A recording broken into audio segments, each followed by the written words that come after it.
National ஆந்தம்னு சொல்லி அதே ஃபங்க்ஷன்ல கடைசியா ஃபங்க்ஷன் முடியும் போது செகண்ட் டைம் தேசிய கீதம் பாடினதும் ஞாபகம் இருக்கா? இதே அவையில் தான் அது அவை குறிப்பிலும் இருக்கிறது. இதே அவையில் தான் நடைபெற்றது. இந்த நேரத்தில் இந்த ஆதாரங்களை அளித்த மாண்பு முதல்வர் அவர்களுக்கு நன்றியை தெரிவித்துக் கொள்கிறேன்.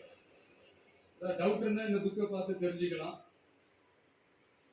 அதனால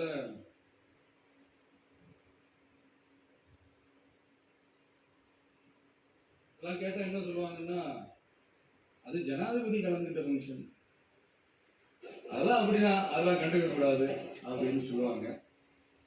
இதே மாதிரிதான் பேசுறது ஒண்ணு, செய்யறது ஒண்ணு, செய்யறது ஒண்ணு, பேசுறது ஒண்ணு. இதெல்லாம் மக்கள் பார்த்துக்கிட்டு இருக்காங்க. எலெக்ஷனுக்கு முன்னாடி தான் அப்படி செஞ்சுக்கிட்டு இருந்தாங்க. இப்போ எலெக்ஷனுக்கு அப்புறம் அதை தான் செய்யறாங்க. இந்த விஜயையும் சாமானியர்களின் உண்மையான சமூக நீதி அரசையும் அவமானப்படுத்துறதுக்கு தான் அவங்களோட அந்த பொலிட்டிக்கல் சீனியாரிட்டி அது பயன்படுத்துது போல. செய்யட்டும் செய்யட்டும், நல்லா செய்யட்டும். இப்போ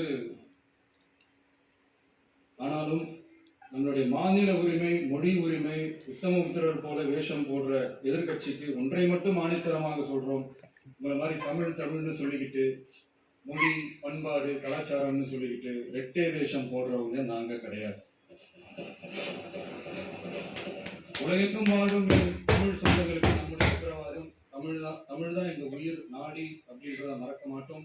இப்பவும் சொல்றோம், மாநில உரிமையில எப்பவும் உறுதியா இருப்போம். அதே சமயத்துல அரசியல் வேற, ஒன்றிய மாநில அரசுகளுக்கு இடையே இருக்கிற நிர்வாக அணுகுமுறை வேற. இதுல நாங்க ரொம்ப தெளிவா இருக்கிறோம்.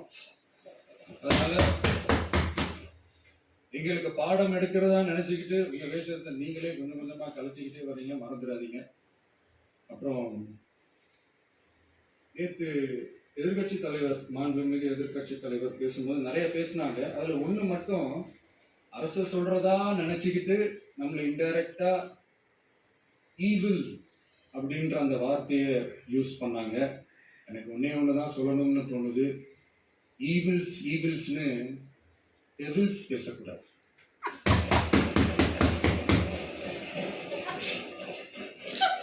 அவங்க இருந்திருந்தா ஒரு ஆக்ஷன் பண்ணணும்னு எனக்கு தோணுச்சு. எல்லாரும் போயிட்டாங்க. பண்ணலாம், ஒன்றும் தப்பு இல்லை.